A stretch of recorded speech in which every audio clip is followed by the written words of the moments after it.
What the fuck doing? Stop making plans like this.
Alrighty.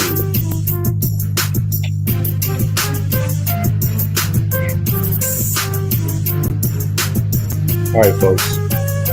Oh my goodness. Oh my goodness. It is crazy. It's crazy today, man. I don't understand it. It is crazy. The you know, I'm really not liking a lot of the news reporting from mass media.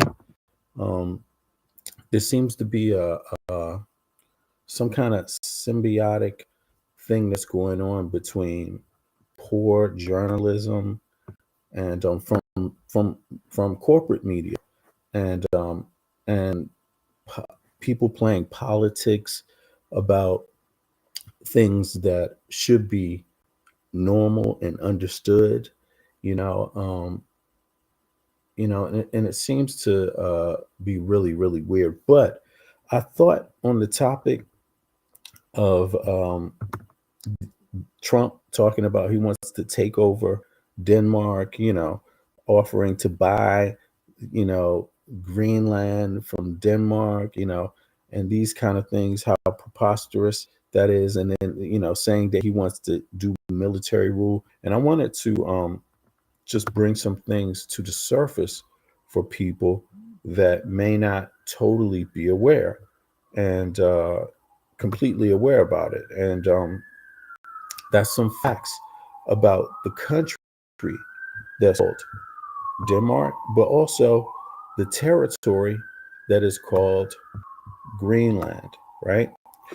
Um, Here you go. And, on that note, down here in the link, you can support, you know, the movement to remind people, to educate people, because it's kind of funny how you could invade a territory that is one of your strongest allies, that's not hostile to you at all, that has been cooperating with you for many many years, decades and decades, right?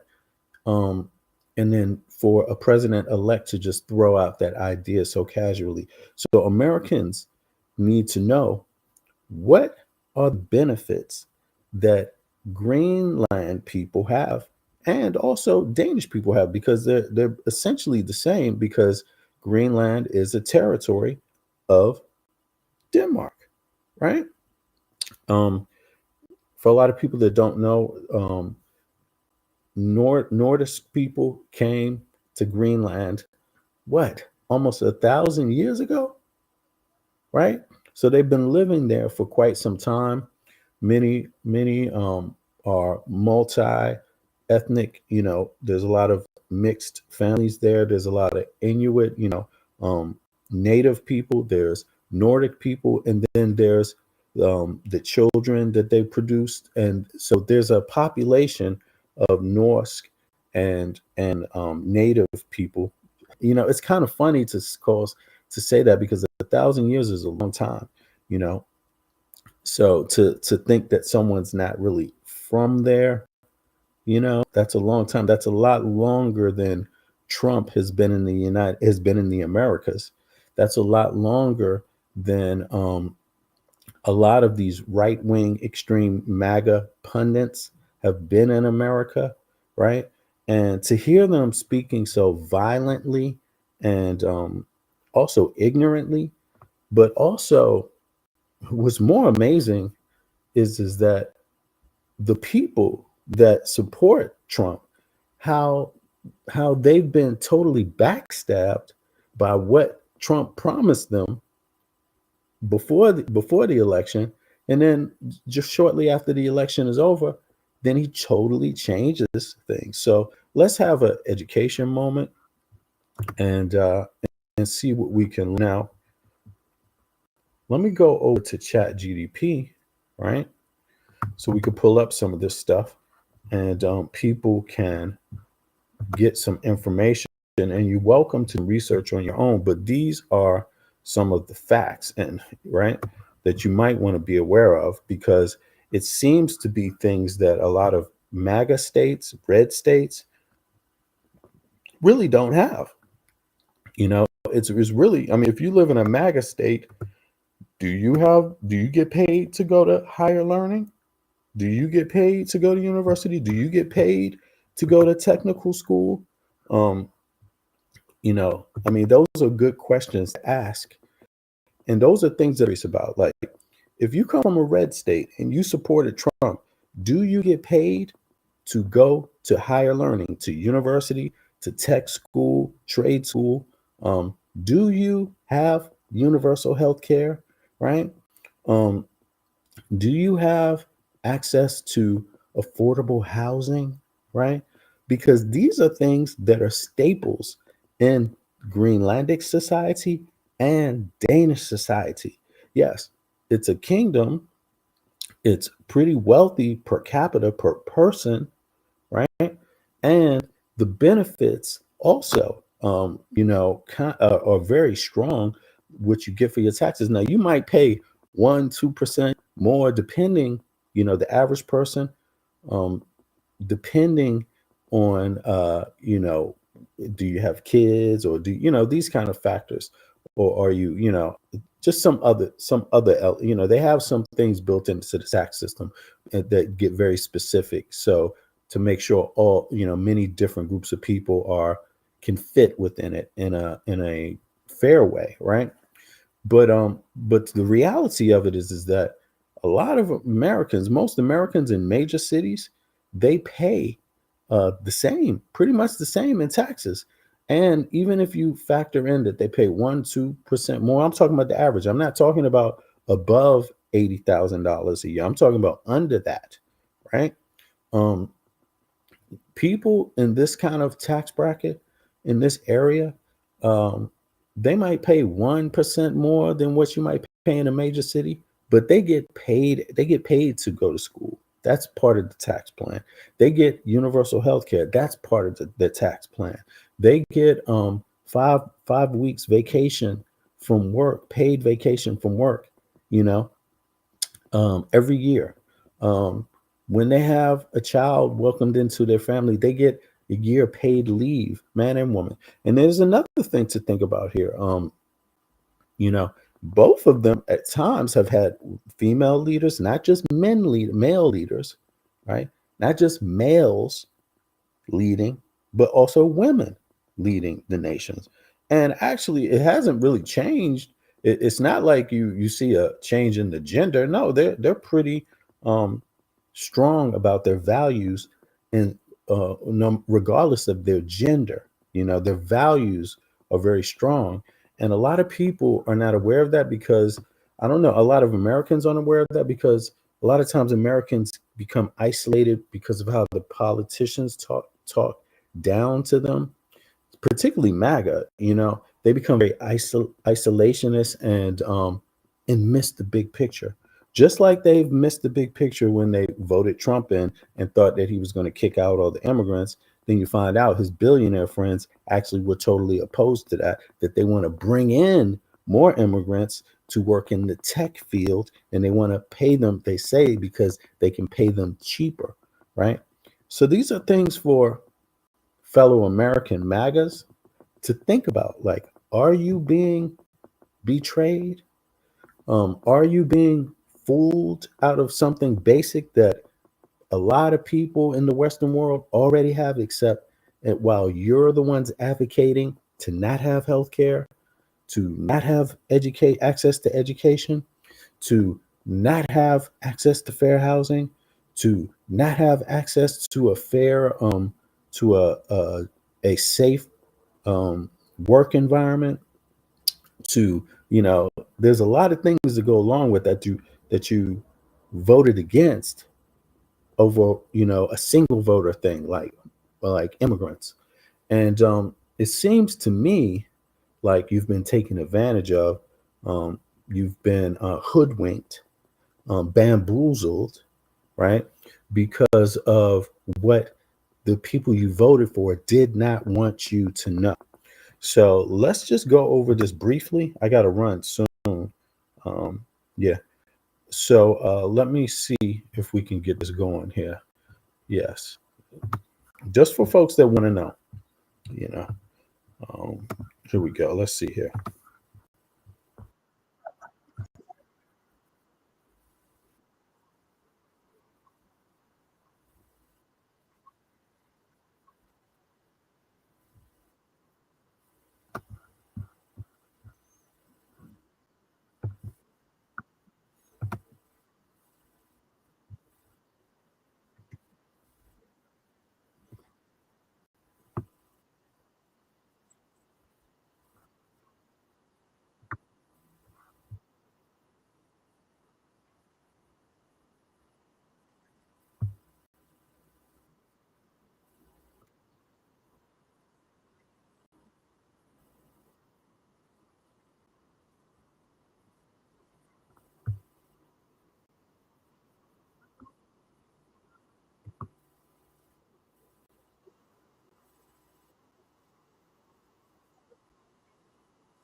Now,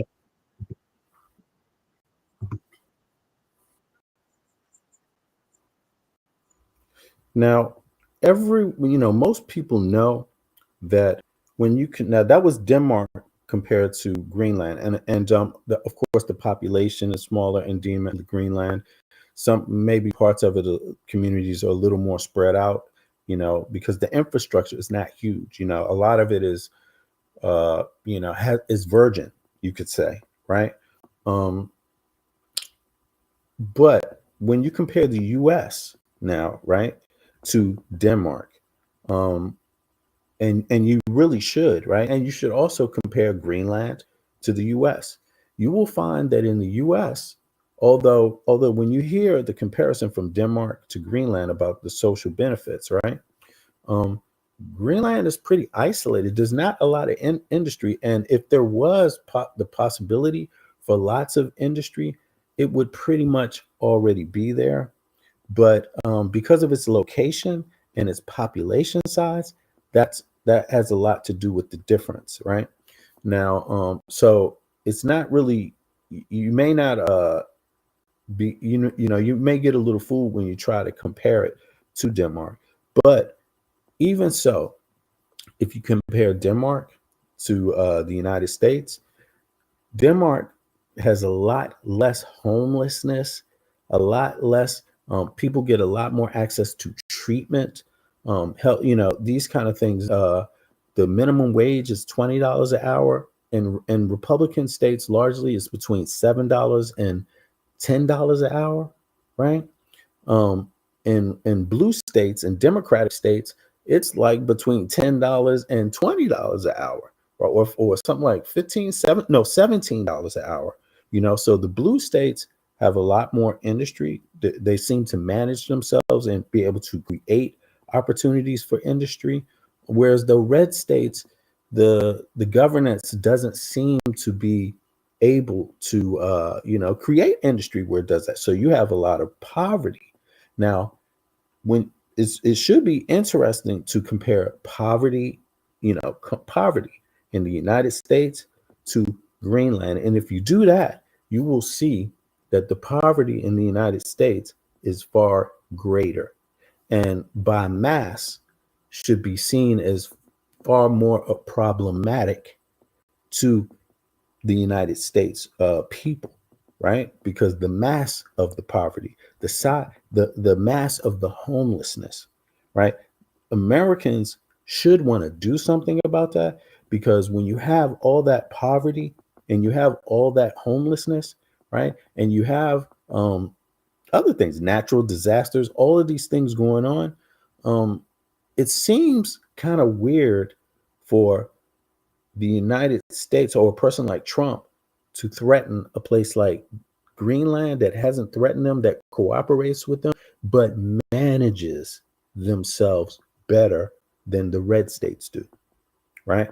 Um, it seems a little strange. And even so, there's almost no benefit because the United States already has a base there, because Denmark and Greenland cooperate with the United States, to have that base. That was a treaty. That wasn't by force. You see what I mean? That wasn't a force thing. That was a cooperation thing for many reasons, right? Um, Now, let me just look up a few more facts here. Um, can you me give me oops a comparison to Greenland? Here we go. Green Greenland Greenland homelessness and the USA. Let's see if ChatGPT can figure that out. Yes, here we go. Let's hear it. And I'm just learning. I'm just learning right now with you. I know a lot of main facts that would bring me to want to research more, but I probably know more than a lot of Americans know about Greenland and Denmark, because I live in Denmark. I'm an American that lives in Denmark, right? But I'm still learning. So you might want to come along and learn with me, right? And take a moment to learn together, right? Some of these differences so that again, we're not bamboozled, right? So let me see here. Let's go and play this one.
Okay.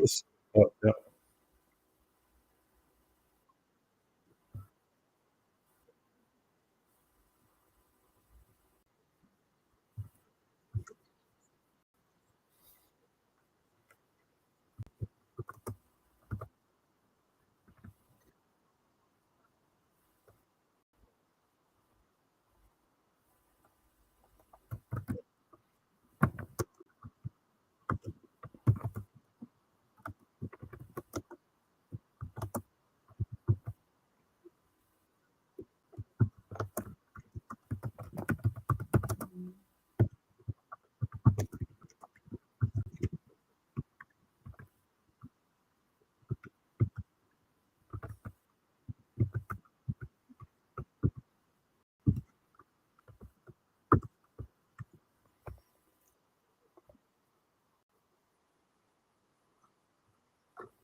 Yeah, so you could see, like, although Greenland, it has much, per capita GDP is much lower. So they do have issues with some homelessness, right? And some poverty, right? Obviously. But the type of homelessness it is not necessarily the same, right? In the United States, you have a lot of people just out on the streets, totally, right? And if you think about it, you have an incoming administration in the United States that wants to cut roll back benefits. And I don't think Americans will want that, right? You would think they wouldn't want that, but I know that Greenlandic people wouldn't want that. They wouldn't want someone coming and rolling back their benefits and their opportunities. It would be the equivalent of saying, does Atlanta want to roll back its, the city of Atlanta, does it want to roll back its social benefits? Does it, it would be similar, or Louisiana. Let's say Louisiana, Baton Rouge. What's a good city with the same size? But you get what I'm saying, where the economy is not that big per capita per person, but would you want those benefits rolled back, the ones that you have? And even so, what about your health care if you're homeless? In Greenland, you still have access to, some help, your health care. You still have access to higher learning, right? Education, things like that. Whereas though there's loads of people in these states that they can't even get into a higher learning because either they can't afford it. Yeah, can't afford it. Simple and plain. Can't pay the bills, right? Technical school can't pay the bills, or people that are caught in debt. Whereas though you're not in Greenland, you're not caught in that debt because the base education is people are getting paid for higher learning. That's not something you pay back. If you want to borrow on top of that, you can. Now they said Greenland, the population, the people that might be considered homeless could be people that are living in a home with family members, but they're of a certain age, and the home is not in their name, or they're not registered in the home. These kind of things, because there's not enough housing. Maybe there's a housing shortage, but look at the United States. What's the housing shortage in the United States? So these are things worth knowing, right? Um, before people think about invading, and spending $1 trillion to operate a country, right? Or invade and operate. But here, let me see this one. Let me just compare the access to healthcare, Greenland and the United States, right? Let's see what comes up here. Okay, here we go.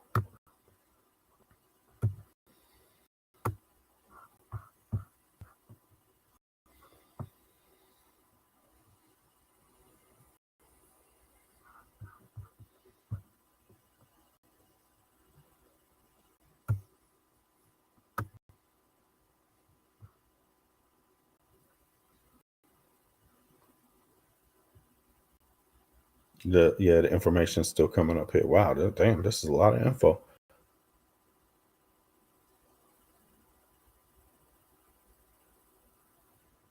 And again, this affects MAGA people also, right? It affects everybody, but since red states seem to be the states that have more poverty, right? Or, this kind of thing, you might want to I'm talking about people that are making under a certain amount. I don't mean homeless people, but people that are just making lesser money or barely can survive is, you know. So let's see here.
Yes, exactly. And there you have it. So it would seem to me like a lot of people living in MAGA states that do struggle with economics would have a struggle accessing healthcare.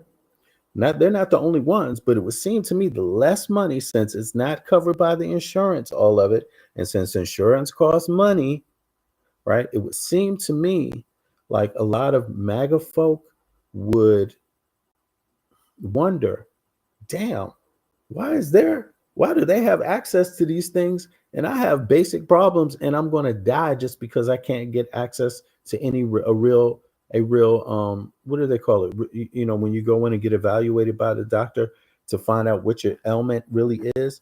I mean, having access to it um is putting you ahead of others so you can get a diagnosis. A lot of people in the US are like popping pills, pain pills, doing all kinds of other things just because they can't get a proper diagnosis. And then there's loads of people that literally pay money out of the pocket in advance to not get their help, to get denied. So to me, it would seem like these people that live in those states, they would be less prone to meddling in Greenland than they would to someone coming and meddling to help them get some health care where they are in the United States, um, to get access to education where they are in the United States. It would seem to me like that because of the volume. There's much more people that have that problem. And the volume taking over Denmark, the volume that you would get economically, the volume that you would get for anything, it just won't overset that main thing. It won't. It won't be enough to change, to have an impact on the challenges that you already have. In fact, it might just cost you a lot more money, the state of the country a lot more money, because it has to now manage a new place that doesn't deliver much volume. So it's worth people thinking about. Um, yeah, and among other issues, um, you Trump, he went out. Let's go over to some news now. Now there's been fires, right? I'm going to switch over to the Midas touch now. There's been fires, and these are not the only catastrophes and disasters that happen in the United States due to global warming, fossil fuels. It's really getting unstable. Hurricane season, fire season, and it's really, and then there's the cold, the element of the cold that gets more extreme. So Biden did pass an infrastructure bill that's like 2 trillion, something like that. It's started rolling out. Hopefully states will accept that money and get busy on building some infrastructure that can keep the electricity going after a hurricane. You got to bury those electrical lines. You have to shore up and make stronger electrical grids in those areas where they have those hurricanes. You have to shore up the flooding, the what do they call it? The sewage systems, and also the vacuum systems that help get some of the water out when there's a flood, but also shore up the flood lines. There's so many issues that Americans in these red states and the rest of the country have to deal with that you would think they wouldn't even have time to even think about little Greenland. You would think that. You would think that, but no, that's something that's on Trump's mind. It's not the infrastructure that's on his mind. It's not reducing the fossil fuels that's on his mind. And think about this: fossil fuels is not just contributing to global warming, it's contributing to your bad health, breathing bad air, which will kill you. You see, Greenland doesn't have a bad air issue. The United States does because of its fossil fuels. Now, let me just show you something here, the Midas touch here, and how, yeah, Trump. Oh, and there's a lot of people out of their homes in Los Angeles. I mean, not just Los Angeles, California. So let me just go over here and see what Ben is talking about. This is how Trump treated American citizens. This is how Trump treats and talks about American citizens, right? Well, Greenlandic people hear this.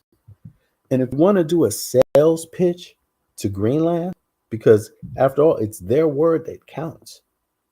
And they already said, no, we're not, you're not buying anything from us. We're not for sale. That's what they said. Um, you know, when they see this, when they see how Americans like Trump are talking about these kind of problems, it's very easy for Greenlanders to know that they don't want nothing to do with those problems. Like literally, yeah, you can have your base here. Yeah, we understand security cooperation as we always have for how many hundreds of years. Um, you know, but or is it a hundred? It's some time. It's a long time now. It's coming up on 100 years, yo. Maybe a little bit longer, but you would think, and they already have no issue with that. Denmark doesn't have an issue with that. It's the cooperation makes everyone safe. But you would think that Trump, an incoming president, would focus on some of the things, the many, many, many, many horrendous events that Americans face, real life changing events. You would think he would focus on that. Well, when he had a chance to do that, check it out.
Yeah, sorry about that, y'all. I just got elected here.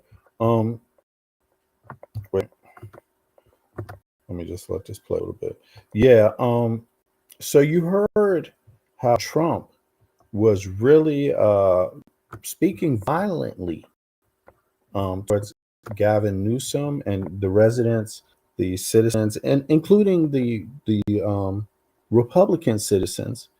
That there's Republicans that live in this region, and which is really something for Greenlandic people to think about. You know, when you have a incoming U.S. president that doesn't think about their own people, is willing to sacrifice, you know, who knows how many thousands and thousands and thousands of people that voted for him to make a political point that is outrageous, absurd, and almost unobtainable. Now, let's think about this.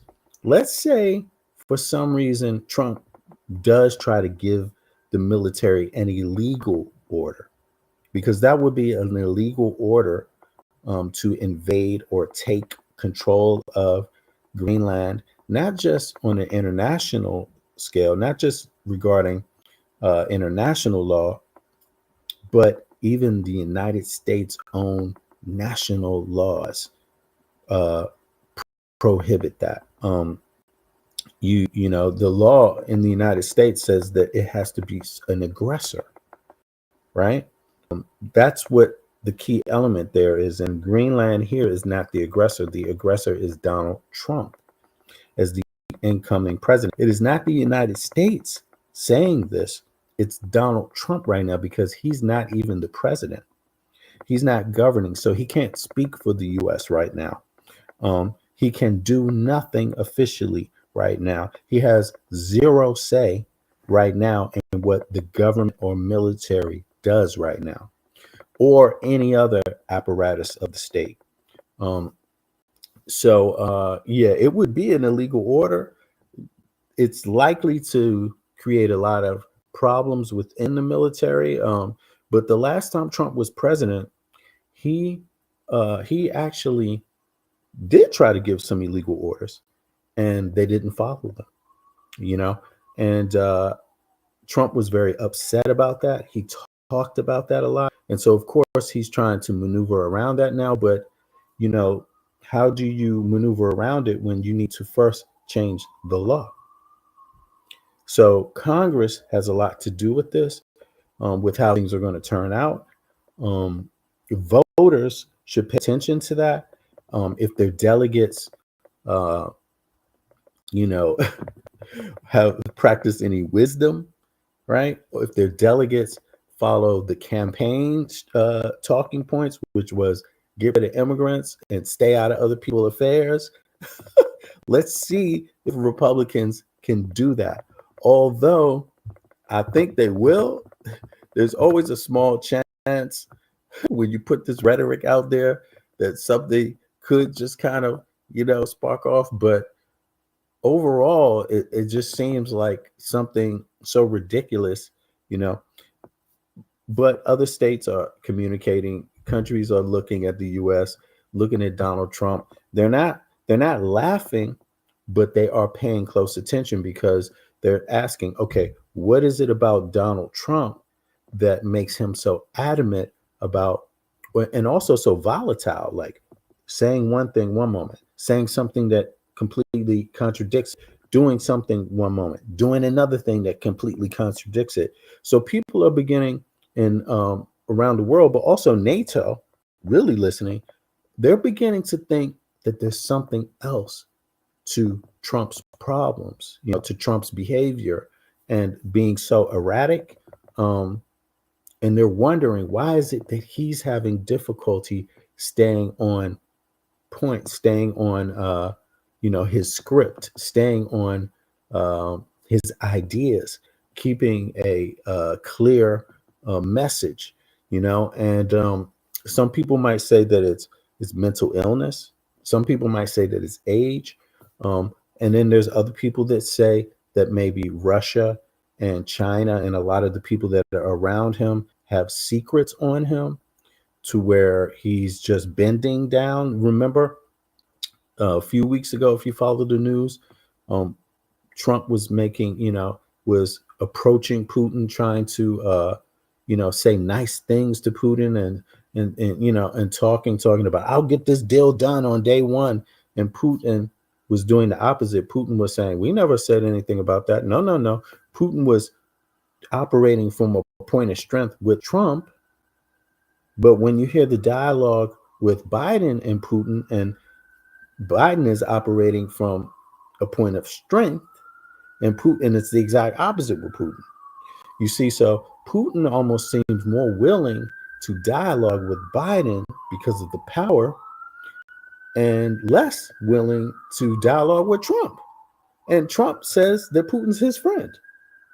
So people suspect that this rhetoric is a way to kind of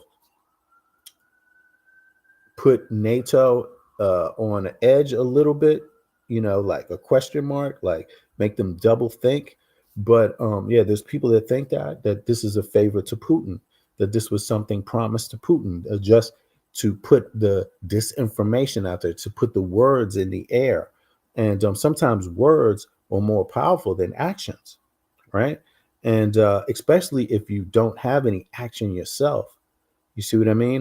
That's the last thing you can do. And Russia's main weapon uh, has been disinformation.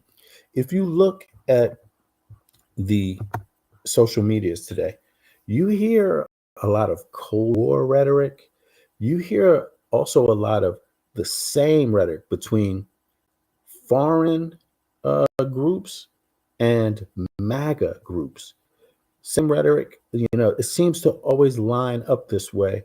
Um, a lot of the same talking points that when you research them, they don't really add up. There's people trying to equate, things to all types of stuff out there, which is, it's sad to see, but that's what it is. And So these kind of words from Trump just kind of add to that environment. And yeah, it's really, really sad. But one more thing here. Let me see something. One more thing here.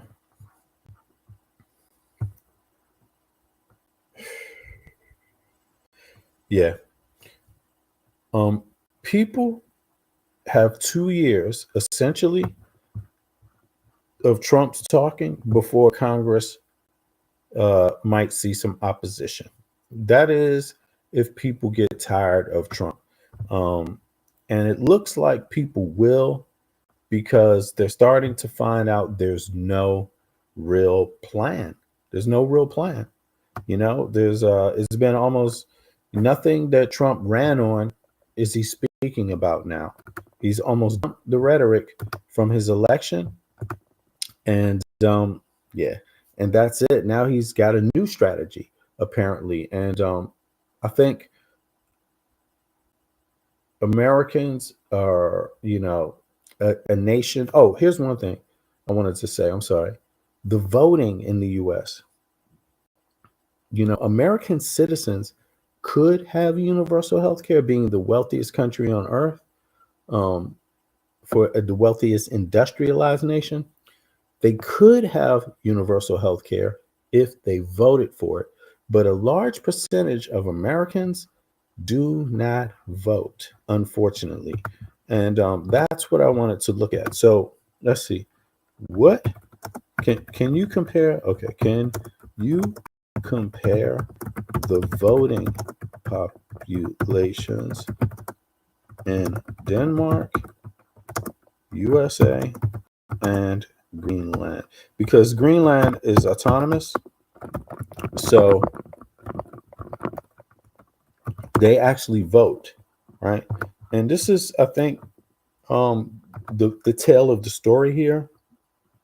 The lack of voting, combined with the fact that Trump almost had double the of funding that Kamala Harris had, right? Um, the funding mainly comes from billionaires on Trump's side, so it's less people funding that amount of money. $1.7 billion. Kamala Harris raised the billion, but She raised the billion from everyday people largely. Way most of that billion is everyday people. Trump's is not. So as far as representation, I don't think you're getting a lot of American citizen representation right now when you look at the fact that the economics behind the two parties, the two campaigns, and when you look at the voting participation in these elections from Denmark to Greenland to the United States. So let's take a look at that right now, um, so people can get an idea of what that looks like. Let me see something here. What is this? Is this not blowing up? Let me switch this over to the left. Maybe it'll work. Okay, here we go.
All right. So you can see that there's an issue when we talk about who is whose policies are being put into effect, who is being represented, and it looks clearly like, especially because of this one thing. Well, it's not only, but this thing, proportional representation in Denmark, proportional representation in Greenland. That means one man, one vote.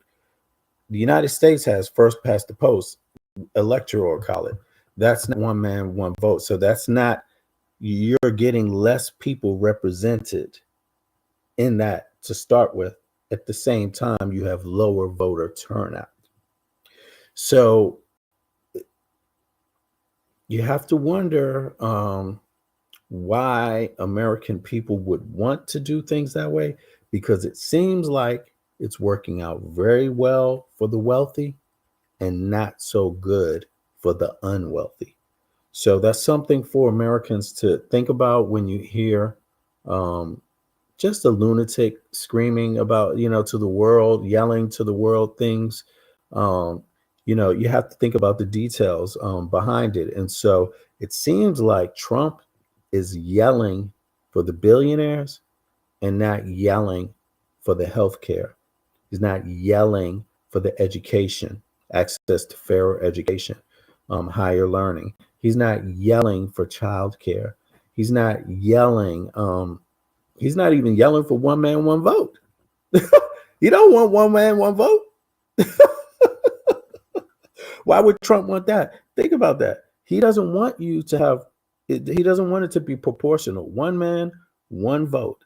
So you're already limited in that with the electoral college. And then you're limited because when he runs for office, him and his billionaire friends are going to flood the internet.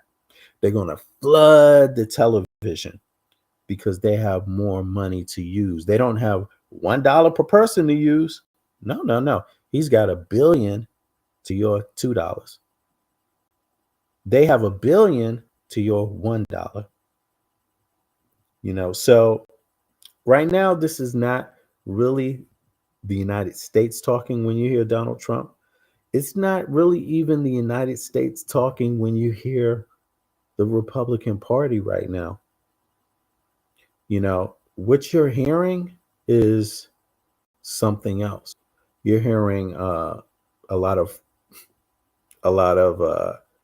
chaos, essentially. A Republican Party in chaos. A Republican Party sending different messages every day, contradictory to each other. Yeah, and once again, the only people that can change that are American citizens and their vote.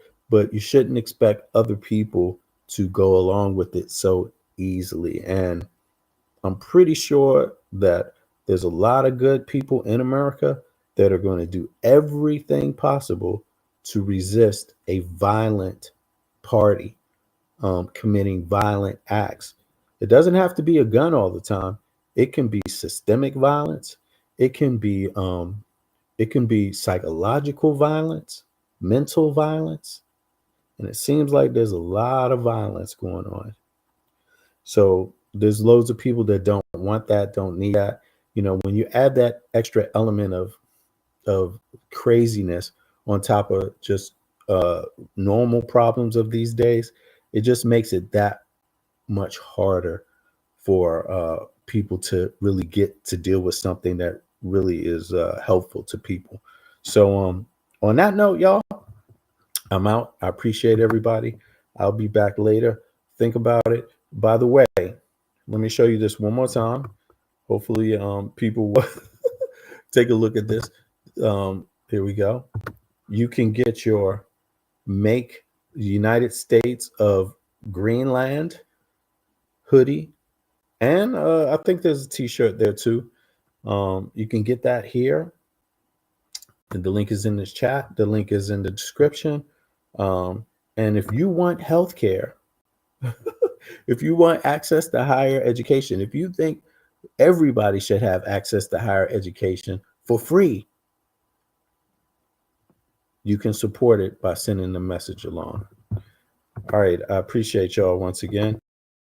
Peace, everybody. My name is V. Bennett, I live in Denmark. I'm an American citizen, and I'm out of here, y'all. Peace.